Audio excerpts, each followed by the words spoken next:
Bonjour, donc nous allons continuer notre travail avec le livre Maths et Matrices. C'est un wikibook. Alors j'ai un peu changé la présentation du travail. Donc j'ai mis la bibliothèque ici, les propriétés, les applications. J'ai essayé de sortir de la bibliothèque le maximum d'exemples pour que la bibliothèque soit rapidement chargée. D'accord ? Donc là nous allons voir une application. Alors on va travailler dans les applications Gauss-Jordan. Alors l'application, ça va être trouver une base pour le complément orthogonal de A. Donc on va tout simplement charger le premier exemple.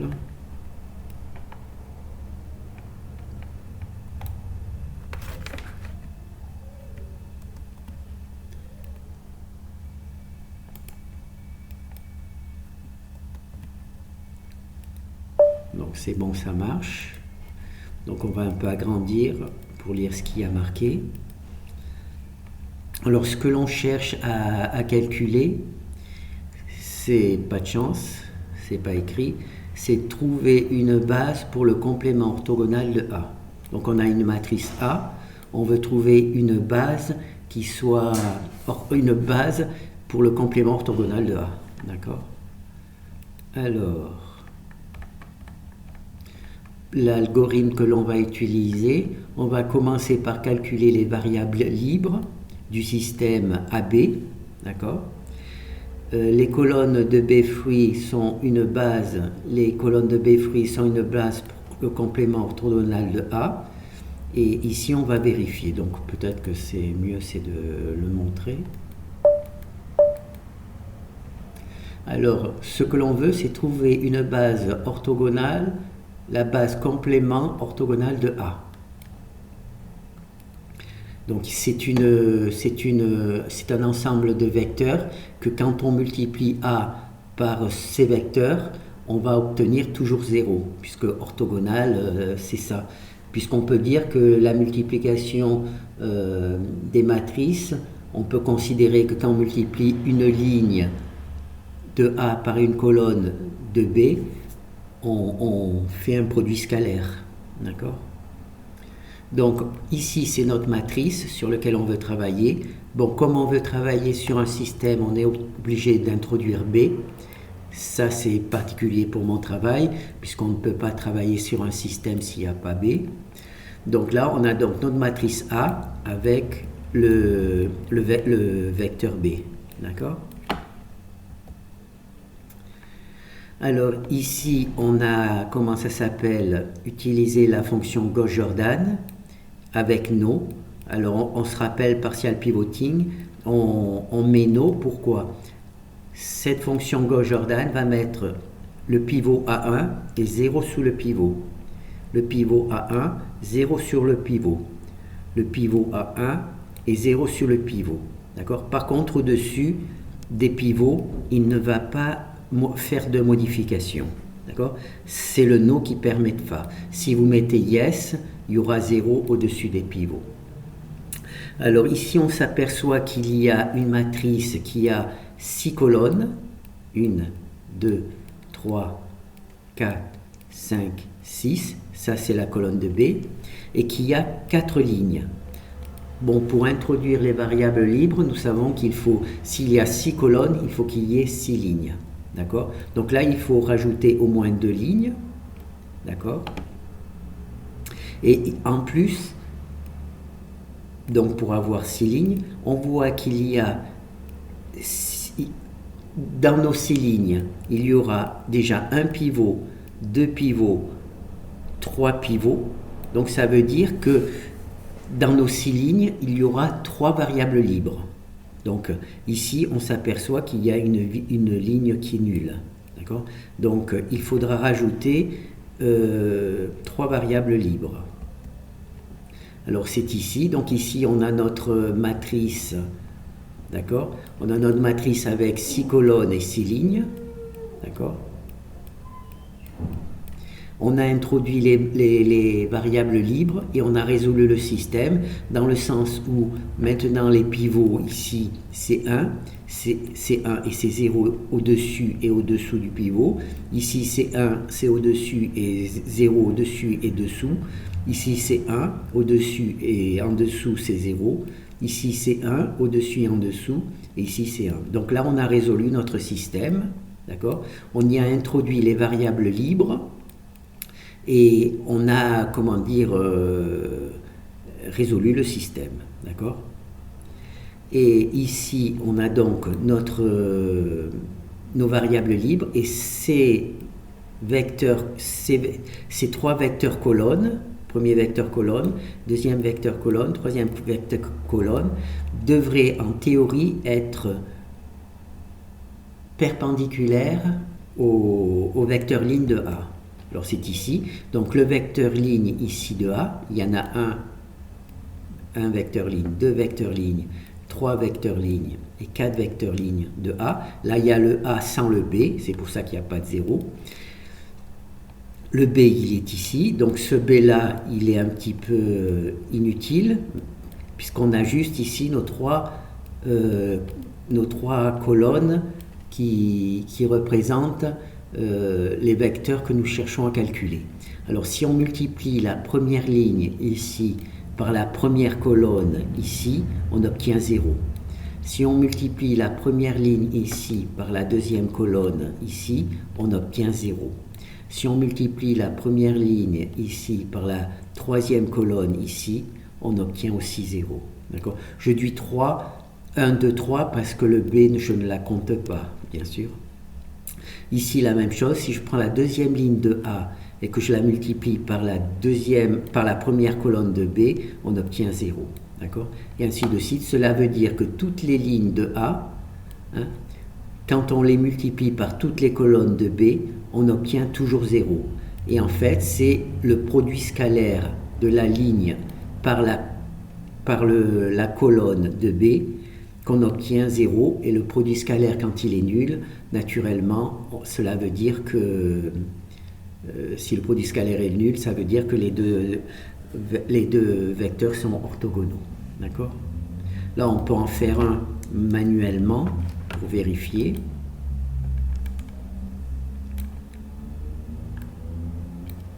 Donc, je vais récupérer ces valeurs-là. C'est les vecteurs de A, c'est un des vecteurs de A, d'accord ? Ensuite, donc, pour faire le produit scalaire, il faut que je vais multiplier par la première colonne, qui est naturellement la deuxième, mais qui pour nous est la première. Donc je vais simplement écrire en dessous, alors, je vais simplement écrire en dessous les coefficients, parce que là je ne peux pas récupérer une colonne dans mon terminal. Donc je vais écrire, alors, moins 3, plus 1,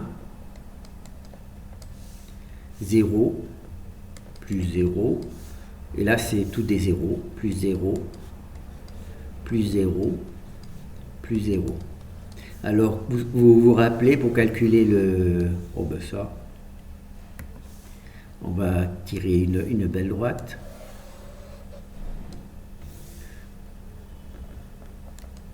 Voilà, vous vous rappelez, pour calculer le produit scalaire, il suffit de multiplier les coefficients. Donc là, ça fait moins 3, plus moins 3, plus 3, plus 1. Là, ça fait 0. Là, ça fait 0. Là, ça fait 0. Et là, ça fait 0. Et donc, on voit, pour le résultat, là, moins 3 plus 3, et après le reste, ça fait 0. D'accord ? Donc, on a bien vérifié ici que la multiplication de la première ligne, d'accord, la multiplication de la première ligne de A, si on le multiplie par la première colonne de B3, on obtient 0. Et ce produit, c'est le produit scalaire du vecteur ligne de A par le vecteur colonne de B, et on obtient 0. Donc, cela veut dire naturellement que ces deux vecteurs sont, comment on dit, perpendiculaires, orthogonales. Puisque ce que l'on cherche, c'est abandonner. Ce que l'on cherche, c'est trouver une base pour le complément orthogonal de A. D'accord ? Et ces trois vecteurs que l'on vient de voir est justement une base pour le complément orthogonal de A. Alors là, j'ai fait une version où j'ai supprimé le maximum de texte pour que ça soit lisible. On va le refaire. Donc là, il y a A, c'est bien lisible, et il y a AB, donc ça c'est bien lisible. Ici, c'est important parce que ça nous permet de montrer qu'il y a 6 colonnes et pour obtenir les variables libres, il nous faudra 6 lignes, d'accord ? Ça, c'est important. Mais pour savoir combien de variables libres il faut introduire, il faut voir combien on a de pivots. Ici, il y en a un pivot. Ici, il y en a un, deuxième pivot. Il manque ce pivot-là. Ce pivot-là, il n'y est pas. Donc là, il y a le deuxième. Ce pivot-là, il n'y est pas. Ce deux-là n'a rien à voir avec le pivot. Il devrait se trouver ici. Et il y a le troisième pivot ici. D'accord ? Donc, 1, 2, 3 pivots. D'accord ? Il nous manque donc 3 pivots. Donc, ces 3 pivots qui nous manquent, ce seront les 3 variables libres. D'accord ? Donc là, je passe directement à la résolution du système et je donne les variables libres. Et ce que je vais vous montrer maintenant, c'est les travaux intermédiaires en annulant ce que j'ai mis ici pour neutraliser le... Parce que sinon, c'était trop lourd à voir, il y avait trop de choses. Bon, mais maintenant, vous avez un peu compris. Ça devrait vous aider au contraire. Donc ici, on reconnaît matrice A, matrice B, parce que je suis obligé d'introduire cette matrice B parce que je vais résoudre un système, et donc je préfère qu'il y ait un B pour résoudre le système. Il est possible qu'il n'y ait pas besoin de le mettre, hein, mais j'ai préféré le mettre déjà pour séparer la partie A de la partie B, et en particulier des variables libres. Donc ici, j'ai résolu mon système sans mettre des zéros dessus, c'est ce qu'on a vu. Donc c'était l'exemple qu'on a vu tout à l'heure. Et donc, je me retrouve donc avec ce système. Donc je m'aperçois qu'ici, il me manque une ligne de 0, donc je l'introduis ici. D'accord ? Il me manque un pivot. Ce deuxième pivot m'indique qu'il faut rajouter une ligne ici. Voilà. Ça, c'est fait automatiquement par la logique de mon travail. Alors, ici, par contre, le pivot lié, c'est bien. Par contre, ici, il manque le pivot. Donc, on rajoute une ligne ici. Voilà. C'est ce que je vous ai caché tout à l'heure pour ne pas trop alourdir le travail. Ensuite, ici, il manque encore un pivot. Donc, ça fait une deuxième ligne. Vous voyez ? Ici, il y a 2 lignes de 0 parce qu'ici, il manque 2 pivots. Ces deux pivots qui manquent. Voilà. Ici, il manque 2 pivots et c'est matérialisé par le fait qu'il y a 2 lignes de 0. Par contre, le dernier pivot, il y est, et le dernier pivot, il est ici, et on voit qu'il est nul, et on voit bien que le dernier pivot est nul. D'accord ? Donc tout va bien. Alors, une fois qu'on a créé la matrice pour les variables libres, il faut naturellement les introduire. Alors ici, il y a le premier pivot, donc il manque le premier pivot ici. Donc ici, il y a le premier pivot, et ici, on l'a rajouté. C'est ici, put the free variable, mettre les variables libres. Et naturellement, quand on introduit la variable libre ici, il faut l'introduire ici aussi. D'accord ? Puisqu'on a introduit 3 nouvelles lignes, il faut aussi introduire 3 nouvelles colonnes pour les variables libres. On a introduit 3 nouvelles lignes pour les variables libres. Il faut introduire 3 nouvelles colonnes pour les variables libres. D'accord ? Donc ici, on a introduit notre variable libre, ici. Ensuite, ici, c'est lié. Donc on n'a pas besoin d'introduire quoi que ce soit dans cette ligne, puisqu'elle y est déjà depuis le début. Ici, par contre, il manque une variable libre. Donc on l'introduit ici, et naturellement, on la met ici. D'accord? Voilà. On la met ici. Et ici, il y a les deux lignes. Donc ici, il manque encore une variable libre. Elle est ici, et on l'introduit ici. Donc ici, ici et ici, c'est les trois variables libres, d'accord, qui sont matérialisées ici, au niveau des pivots. Voilà. Pivot ici et ici. Donc c'est un peu compliqué, hein. Le travail sur les variables libres, je l'ai fait en vidéo aussi, hein. Donc là, c'est juste une petite répétition. Donc on part de cette matrice-là, on introduit les lignes nulles pour introduire ensuite les variables libres, et ici on introduit les variables libres. Et quand on rajoute 3 lignes pour avoir nos 6, comme il y a 6 colonnes, nos 6 lignes, on introduit 3 colonnes supplémentaires parce qu'il va y avoir 3 colonnes libres, 3 colonnes de variables libres, puisqu'il y a 6 colonnes, mais il y a déjà 3 pivots. Donc nous, on doit juste ça. Ensuite, ici, c'est la fonction qui... Ici, il y a encore 0 au-dessus des pivots. D'accord? Ici, on a introduit les variables libres, mais il y a toujours 0. On a toujours des valeurs au-dessus du pivot, hein. Là, on voyait un pivot, il y a encore une valeur, hein, au-dessus des pivots. Au-dessus de tous les pivots, il y a toujours une valeur. Donc là, il y a la fonction qui résout le système, c'est-à-dire qui met 0 au-dessus et en dessous du pivot. En fait, elle ne met que 0 au-dessus du pivot. D'ailleurs, c'est écrit ici, hein, elle ne met que 0 au-dessus du pivot, puisqu'en dessous, il y est déjà. Donc, ce n'est pas la peine de recommencer le travail. Et là, naturellement, il apparaît de ce côté, en mettant 0 au-dessus du pivot, il apparaît au-dessus les vecteurs que l'on cherche à calculer. D'accord ? Voilà. Et ici, donc, on récupère les vecteurs colonnes, d'accord. Le premier ces 3 vecteurs représentent la base, comment on dit, la base, c'est une base complément orthogonal à B. C'est une base orthogonale complément à B. Je n'arrive pas à le lire. C'est une base pour le complément orthogonal de A. C'est une base orthogonale. C'est une base pour le complément orthogonal de A. Voilà, pardon. Et ces 3 vecteurs sont justement la base orthogonale pour le complément de A. D'accord ?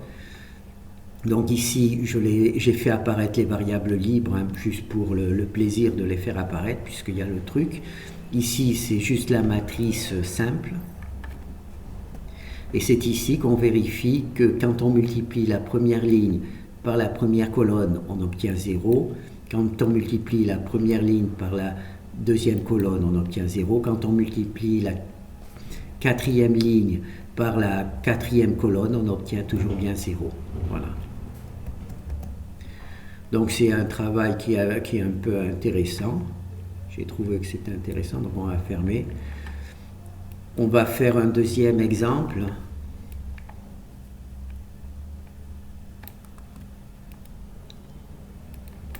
Alors là, je laisse le cacher, hein.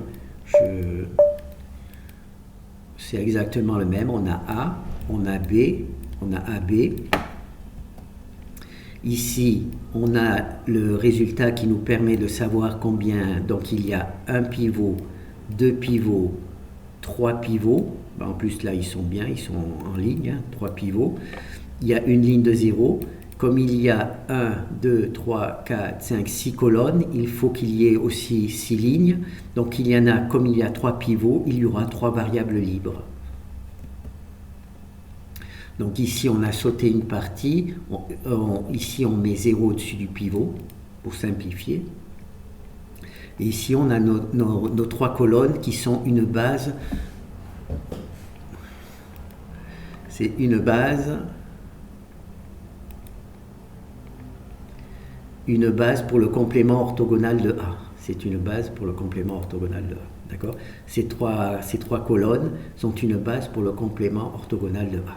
D'accord? Donc ici, c'est juste une présentation avec les variables libres, hein, comme vous pourriez les écrire sur votre cahier. Et ici, on vérifie que quand on multiplie la première ligne par la première colonne, on obtient 0, et ainsi de suite. D'accord? Alors j'ai fait un exemple, là ce sont des matrices 4-4 avec 6 colonnes, là c'est juste un exemple avec matrice 4-4 avec 5 colonnes. Donc c'est le même exercice mais avec 5 colonnes à la place de 4. Bon, ben, je vais faire le deuxième. Celui-là, j'ai l'impression qu'il était plus intéressant.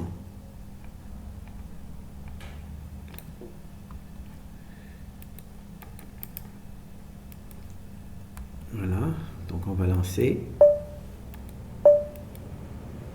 Alors ici, on a notre matrice A, toujours notre matrice B qu'on a rajoutée pour avoir notre système AB. C'était plus intéressant parce qu'ici, il n'y a plus que 2 lignes, alors que les autres, il y en avait déjà. Vous voyez, il y a 2 lignes. D'accord? Et notre système, il a 1, 2, 3, 4, 5 colonnes. Donc il faut qu'il y ait 5 lignes. Donc là, il y en a, avec un pivot, il n'y a que 2 lignes, donc il faut rajouter 3 lignes de 0. D'accord? Ici, on a notre... il y a déjà la résolution, donc ça va très vite. Donc il y a résolution.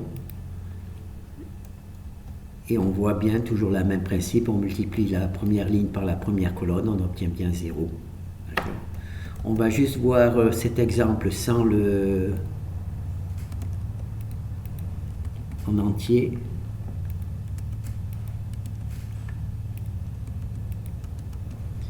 Voilà. Donc ici, donc, on a notre matrice A et notre truc. Et on veut calculer comment ça se lit. Voilà. On va une base pour le complément orthogonal de A. Une base pour le complément. Donc on cherche une base pour le complément orthogonal de A. Donc on cherche une base pour le complément orthogonal de A. Donc on a notre système. Pour trouver cette base, il faut calculer les vecteurs, les valeurs propres, les variables libres. Donc ici on a notre matrice. Donc on s'aperçoit ici qu'il y a 1, 2 pivots. Donc comme il y a 5 colonnes, il nous faut rajouter 3 lignes. C'est ici que les 3 lignes ont été rajoutées. Donc comme là il y a un pivot, ici on ne fait rien. Là il y a le bon pivot bien placé, on ne fait rien. Et là comme il nous manque 3 lignes, eh bien, il va y avoir ici les 3 lignes qui vont être rajoutées. D'accord? Cette fois-ci, là, ils se suivent bien. Alors dans l'exemple précédent, c'est pour ça que je l'ai pris. Alors dans les exemples précédents, ils ne se suivaient pas. Ici, il y avait un 0 et il y avait un petit décalage. Donc ici, c'est pour ça que je l'ai fait, parce que ça se présente bien. Ici, donc on rajoute juste les zéros. On met les lignes de 0 pour ajouter les variables libres, et c'est ici qu'on introduit avec cette fonction les variables libres. Donc ici, premier pivot, on rajoute ici, deuxième pivot, on rajoute ici, et troisième pivot, on rajoute ici. Donc c'est pour ça que je voulais vous montrer cet exemple-là, parce qu'on voit bien qu'on rajoute les pivots dans les colonnes. On les met naturellement, ici c'est 0, hein, c'est le B, donc il ne faut surtout rien mettre ici. Il faut juste le mettre ici, voilà, dans nos 3 colonnes. Je pense qu'il est possible peut-être de supprimer B, et donc dans ce cas-là, mais là on pourrait plus séparer la matrice A ici et la matrice des variables libres ici. Avec le B, c'est pas mal puisque ça sépare les 2 parties. Donc ici, on voit que la fonction Gauss-Jordan met bien 0 sous le pivot, mais conserve les valeurs au-dessus des pivots. Hein. On voit ça ici. D'accord? Et donc on introduit un truc, et c'est ici, c'est la fonction qui justement, elle met 0 dessus des pivots, donc elle résout le système. Il y a les pivots ici, les 5 pivots, bien positionnés, avec des zéros en dessous et dessous. Et ici, on a nos trois vecteurs colonnes qui représentent une base pour le complément orthogonal de A. Ces 3 vecteurs présentent une base pour le complément orthogonal de A. Qu'est-ce que cela veut dire? Cela veut dire que, donc ils sont là, hein.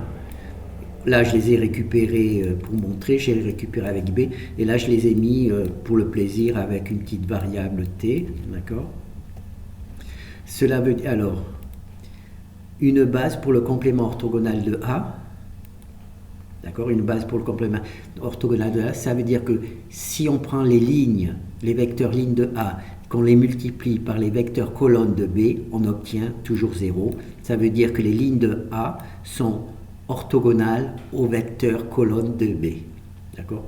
Et même B, puisque B est nul, donc c'est bien, mais là, c'est pas nul, et malgré tout, eh ben, toutes ces multiplications de lignes par les colonnes, on obtiendra toujours 0.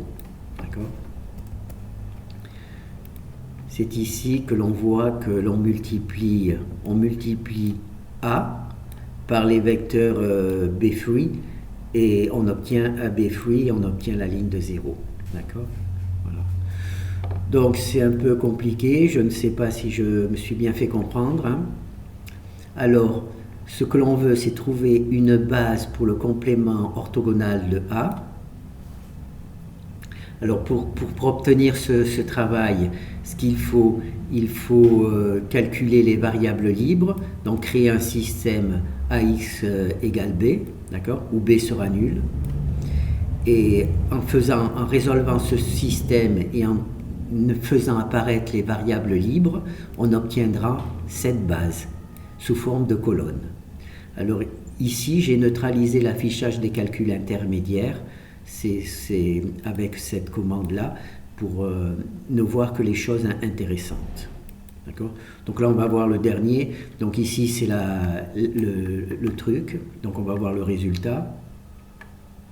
Alors on commence par calculer les variables libres. C'est ce que l'on fait.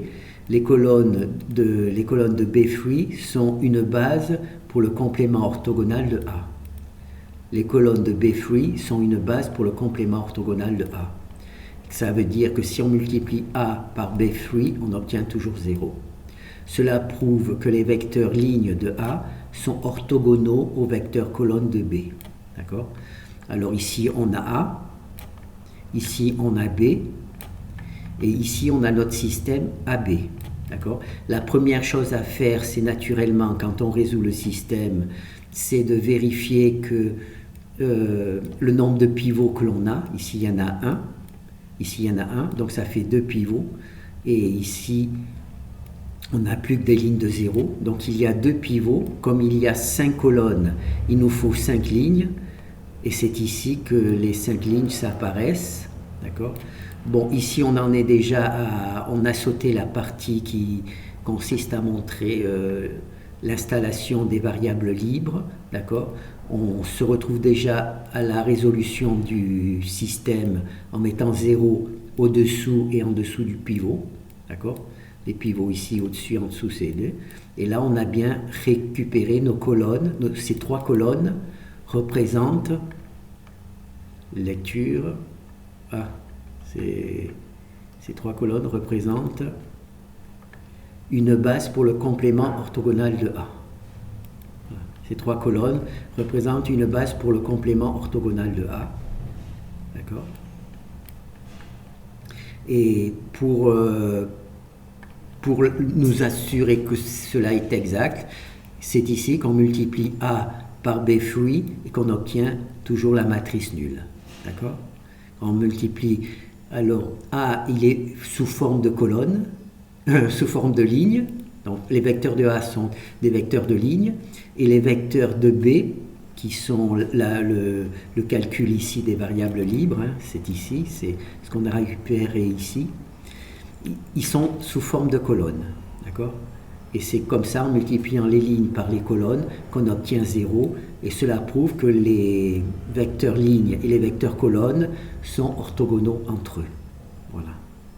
Bon, ben, je ne sais pas, c'est un peu brouillon, mais j'ai essayé de faire de mon mieux. Merci.